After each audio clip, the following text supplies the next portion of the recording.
All right, here I am at the Sibley Road Railroad Crossing in Riverview, Michigan. Now, once again, this is the another one of these cool crossings owned by the CN Flat Rock sub, the CN Shoreline sub, and also the Conroe Detroit Shoreline. And I'm here once again with Caleb Belcher and Kyle Henry today for this tour. And this is actually the final crossing I had to tour before I have toured all of the Wyandotte Trenton E-Course quad track crossing. And if you hear that horn, that was just a little shoreline manifest that we just caught a few minutes ago. But yeah, so this crossing has quite a bit to offer here, has quite a bit of history and some neat equipment still remaining. So I guess with all that said, I'll explain it as I go on. Let's go ahead and get on with the tour. So for the first signal, this has a Harmon cantilever, and here's the emergency information, the dot number for the CN Shoreline subdivision, and the dot number is 867-584S.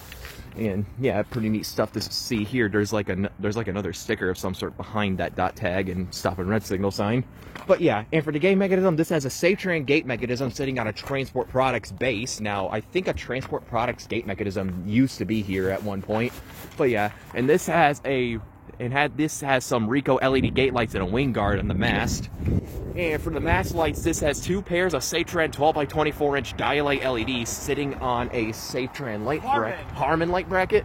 Oh, yep. It was hard to see from that side. On a Harmon light bracket, which is pretty cool. Yep. And then for the overhead lights, once again, this has two more pairs of SafeTran 12x24-inch dial-light LEDs sitting on a SafeTran light bracket.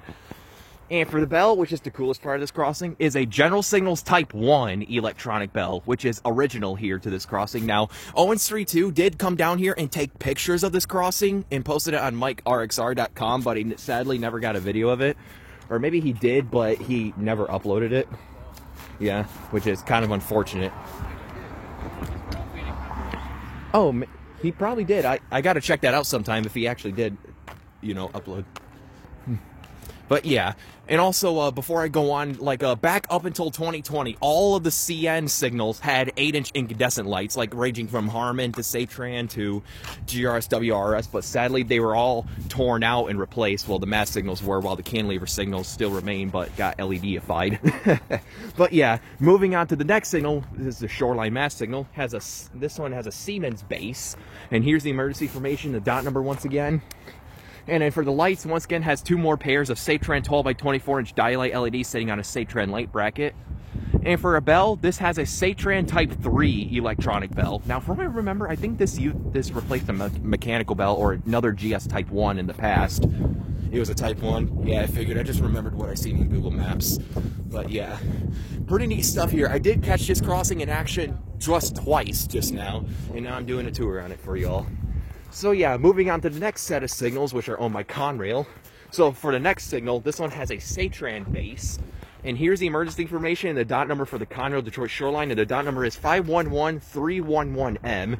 And below it is the sticker emergency information with the same dot number. But yeah, and for the lights on this one, once again, has two more pairs of SafeTran 12x24-inch dial-light LEDs sitting on a SafeTran light bracket.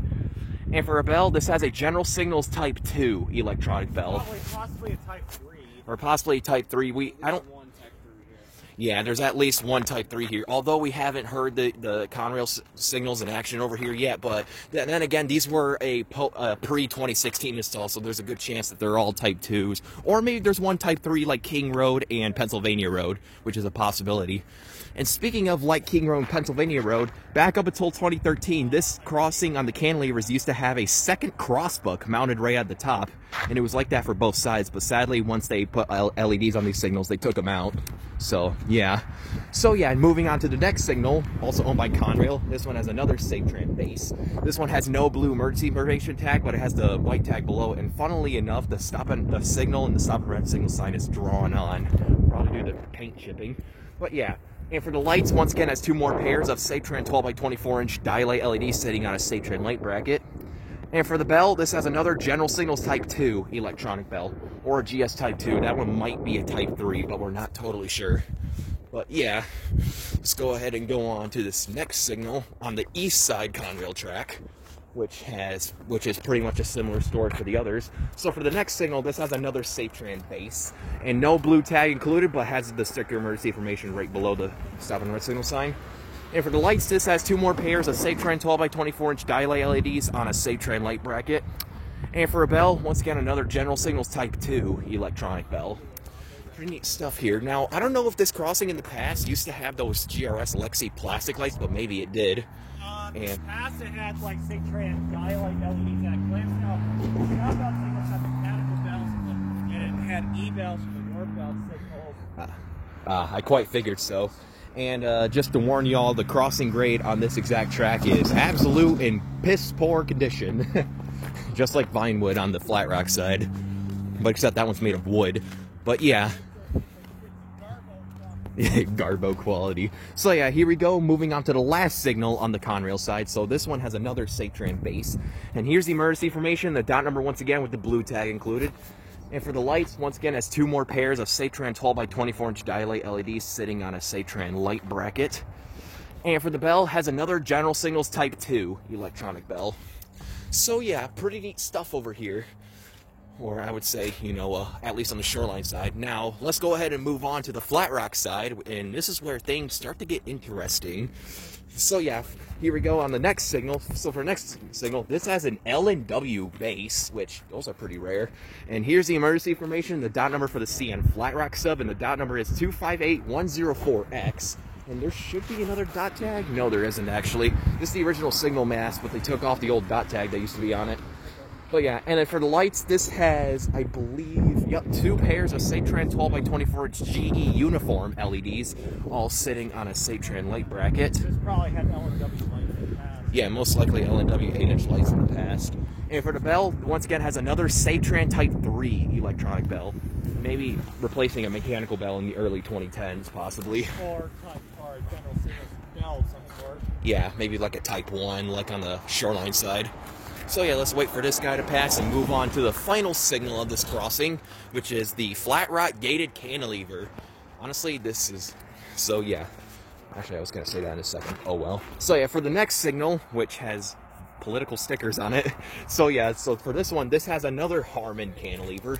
And here's the emergency information, the dot number on it once again. Yep.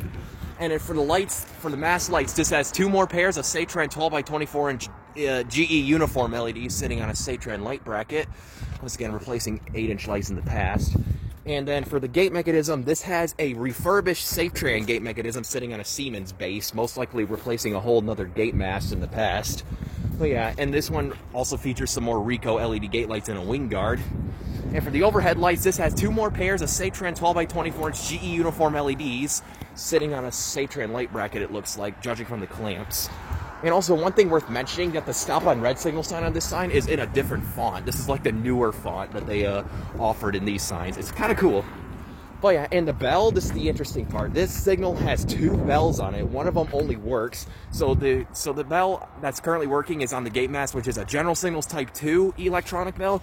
And the bell on the cantilever is, I think, a low-pitch Siemens electronic bell that's been sadly wrecked. As you can see, it's bent and it no longer works. So I had to slap this on from, like, probably another crossing to cope with that. So yeah, that right there is all the show for Sibley Road. So here's the relay cases. Here's the Flat Rock one sitting at milepost 9.72. Here's the Conrail relay case and the Shoreline relay case. You know, which the Shoreline and the Flat Rock relay cases are pretty much original. So yeah, the Flat Rock and the Shoreline signals are wired correctly, when the middle flashers here on Sibley Road are wired incorrectly. Yep. We have two separate flasher relays in the past. Yeah, in terms of wiring, the Conrail signals are wired wrong while the rest are wired correctly. So yeah, I guess with that said, let's go ahead and take a look at the track view. Down there is heading towards the Trenton area, such as Harrison Avenue and King Road. You can see where the Flat Rock track curves into it. And down there is heading towards Pennsylvania Road, Oak Street, and so on and so forth. A few other crossings you will find out yourself in Wyandotte. And you can see the block signal that's down there for the Flat Rock sub, which is a default green over red, which is pretty neat. And there's like helicopters and jets flying over me now. So yeah, let's go ahead and take a look at the second main line on the second, I would say, east side Conrail track. So you can see the overpass down there and down there. And I'm running out of time, so yeah, right here is the view for the third Conrail track. Yep, and you can see an approach lit Y pattern signal. And there's nothing interesting down there, so here's the blinking yellow default signal down there for the Shoreline. So But yeah, that was the Sibley Road railroad crossing in Riverview, Michigan. Honestly, a very slept on crossing. I want to get this in action again soon. So with that said, over and out.